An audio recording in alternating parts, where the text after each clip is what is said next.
Right,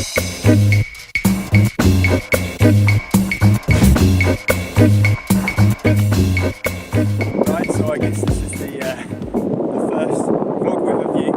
Not a great view. I'm hoping I'll get a few better views when we're in Australia and everything.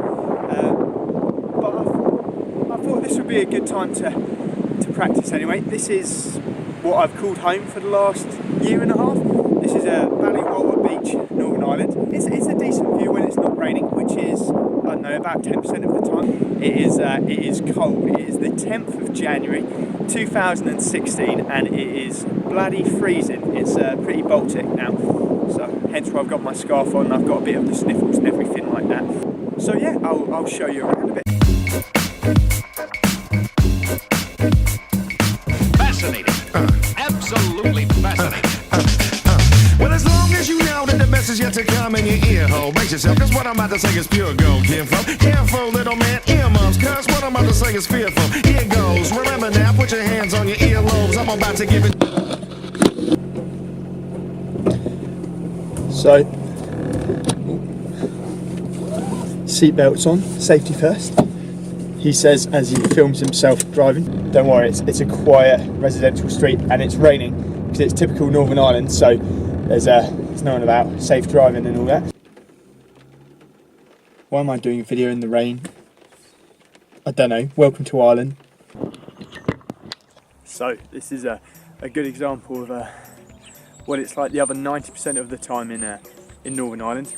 Grey, gloomy and raining, but still very green. I can't lie about that. There's a reason it's called the Emerald Isle, and it is very lush and green, probably because of all the rain that waters the plants.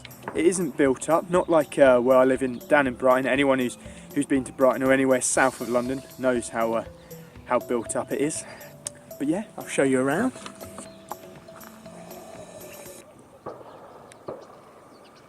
You can probably hear in the background the gunshots. There's a kind of like an estate, you know, one of those really big houses, estate, guy with loads of land, and you always on the weekend hear these kind of shots going off. The poor birds getting shot at. Well, I assume it's birds. It could be clay pigeon shooting. I don't know.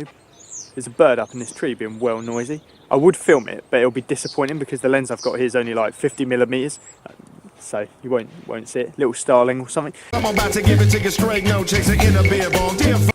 But you see, it's all a learning curve with this video editing, because I watched the clips back that I took earlier on the beach.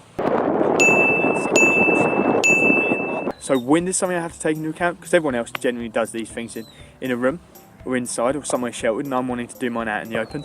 I want to keep doing this vlog with a view. I don't want it to be a boring background on my tent. If I'm going to sit down, film myself, I want to do it with a nice background so people actually want to watch it. So one of the other things I noticed when I looked through the videos I did the other week is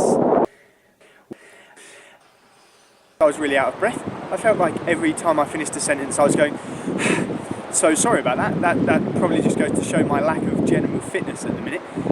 So that's something I'm going to work on, because that's f***ing embarrassing. You'll see that my dates on this video kind of all leapfrog a little bit, and I've tied them into one just to try and make it a bit more interesting. Now, today I'm quite excited because last night when I got home from work I discovered that some of my post had arrived, my very expensive post. One of the things that was delivered was this bad boy. This is my new drone, the Parrot Bebop. Yeah, Parrot Bebop drone, which I've been deliberating getting for the last 4 months or so.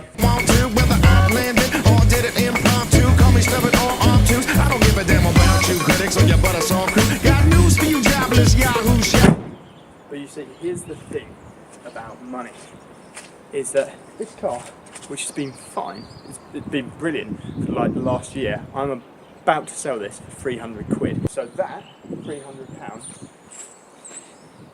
is just worth this.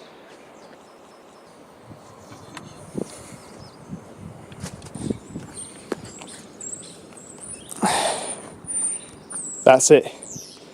That is the Parrot Bebop drone, which I spent 320 quid on, and that is worth about as much as my car is right now. Money madness, people, money madness. So that's it. Compared to my head, it's quite a small drone, thank goodness, because we are going to be taking it to Africa, and I needed it to be able to fit in with all of the rest of the stuff that I'm taking. So at least it doesn't take up too much space anyway. And then the other one of my photography toys to arrive was a lens. So I bought a lens for £100.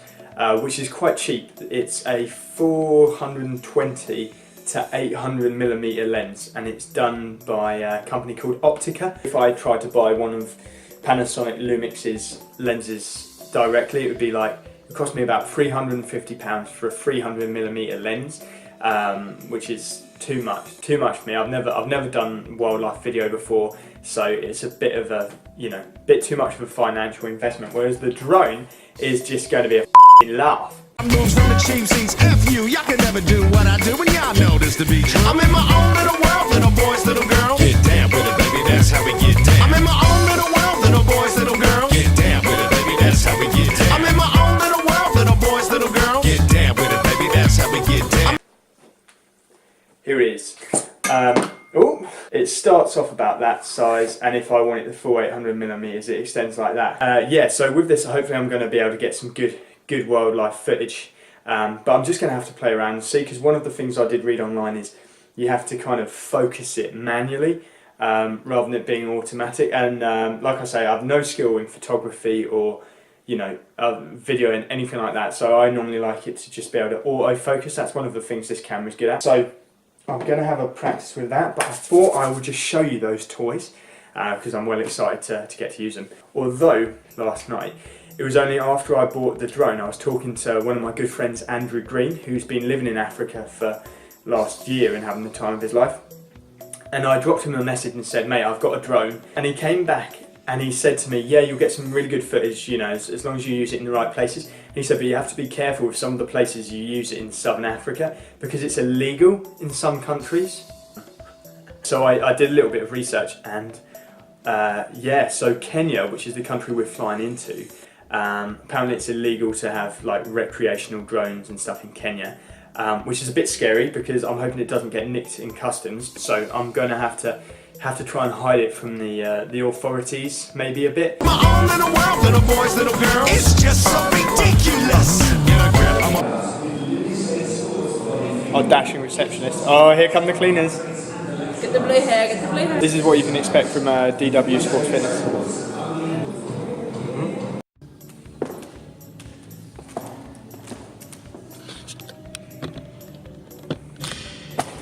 So this is where I work, DW Sports Fitness. Handed in my notice 2 days ago. They took it surprisingly well. Actually, my boss is really cool. So considering I've just dropped them in and given them 1 week's notice before I jet off, they took it quite well. So now I'm just trying to fill my time for the rest of the week by getting some footage of the club, because on my last day next week we are going to be doing what we call like an outreach event. We go to a freshers fair at a local college just to be able to promote DW. So I'm just going to try and get some footage of the club so that I can show if any of them are like, what's the club look like? I'll have my laptop there and stick it on that.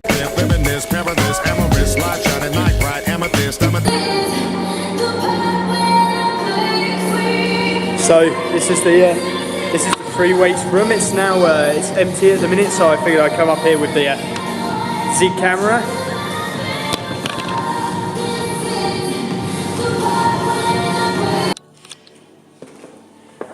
This camera is a lot better quality in low light than the GoPro I have. I tried to do some GoPro clips of the club about a month and a half ago, and they just did not turn out as well as this. 10 years and still relevant, still the shit.